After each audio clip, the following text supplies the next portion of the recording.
আমাদের শহীদ Zia city football tournament 2024-এর প্রধান অতিথি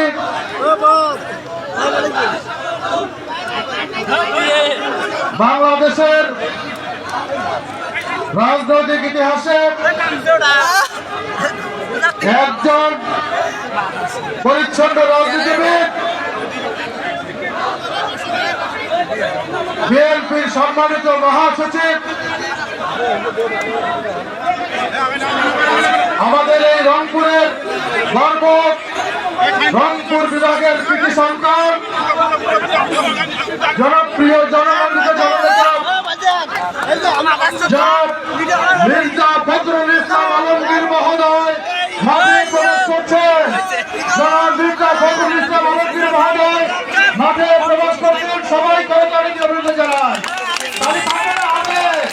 সবাই করতালি দিয়ে অভিনন্দন জানায়। আজকের প্রতিনিধি মহোদয়